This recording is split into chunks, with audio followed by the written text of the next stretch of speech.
Bonsoir Michael Véry. Bonsoir. Chargé des relations publiques au Centre européen du déporté. C'est le camp du Struthof. On va revenir sur votre actualité dans un instant. Vous organisez une grande conférence samedi prochain.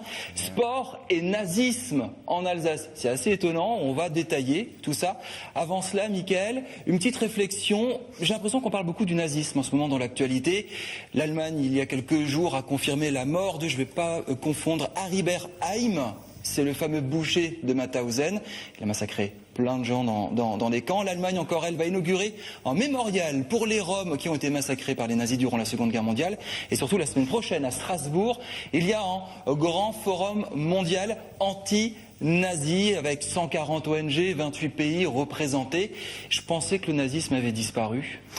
Malheureusement, il n'a pas disparu. Et je pense que si c'est thématique de la lutte contre le nazisme ressorte en ce moment, c'est parce qu'on est dans une période particulière de l'histoire où malheureusement on va assister à la disparition des derniers témoins, des derniers déportés qui ont vécu cette histoire horrible. Et quand vous entendez ce genre de choses, on va ouvrir des mémorials, on sait qu'en Europe il y a une crise, on se recentre, les extrêmes poussent, on reparle de nazisme, d'extrême droite. Est-ce que vous dites que vous avez un rôle à jouer là-dedans ? Au niveau de notre institution, tout à fait. Pour le camp Nassweiler, le message il est inscrit dans les lieux, dans la pierre même de ce camp, à savoir plus jamais ça. C'est une mise en garde contre cette idéologie raciste et répressive qu'a été le nazisme. Mais il faut montrer justement, aujourd'hui d'autant plus que ressortent justement des mouvements néo-nazis, les conséquences d'une telle idéologie pour l'unique camp de Nassweiler qui a mené à la mort de 22 000 personnes. Pour l'unique camp de Nassweiler, 22 000 personnes de sévices, de maladies, de travail, d'exécution ou encore d'expérimentation pseudo-médicale. Vous avez dit une chose importante, on est en train de perdre la mémoire puisque les derniers témoins, les survivants de ce camp du Struthof en Alsace disparaissent. L'un des survivants est mort il n'y a pas longtemps. Il y en a combien aujourd'hui qui restent encore et qui peuvent encore faire passer ces messages ?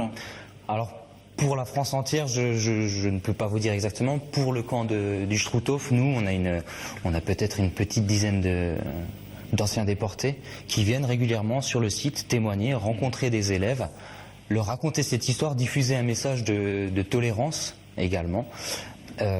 Et qui participent aussi aux cérémonies. Donc moins de 10, il en reste moins de 10. Actifs pour le camp de Nassweiler. La semaine prochaine, samedi, le camp du Struthof organise une conférence sport et nazisme. Alors en préparant un petit peu cette émission, j'ai présenté le thème à mes collègues et ça en a choqué certains. Sport et nazisme, c'était très étonnant d'allier le sport qui compétition, plaisir, et nazisme qui est une abomination. Expliquez-nous. Le nazisme a mis la main, a pris le contrôle de toutes les différentes parties de la vie des Allemands à l'époque, des Alsaciens également puisqu'ils ont été annexés de fait. Et les nazis en fait contrôlent chaque strate de votre vie quotidienne, de là où vous vivez, jusqu'aux embrigadements, par exemple dans les Hitlerjugend pour les plus jeunes, dans la Wehrmacht pour les jeunes adultes. Et le sport, justement, fait partie, était très important pour les nazis, puisque vous avez vous-même parlé de compétition. Voilà, la compétition, c'était une dimension particulièrement importante pour les nazis, de faire un homme nouveau qui soit fort et endurci. Il y a toujours eu des relations à l'époque entre... de propagande derrière ? Tout à fait, de propagande. Voilà l'Allemand, l'Arien tel qu'on veut qu'il soit, et c'est un homme dur, c'est un homme sportif. En sachant très bien tous les parallèles qu'il pouvait y avoir à l'époque entre sport et armée. C'est-à-dire qu'un bon sportif, pour les nazis, ferait un bon soldat, endurci, musclé, capable de résister, disons, aux conditions de guerre.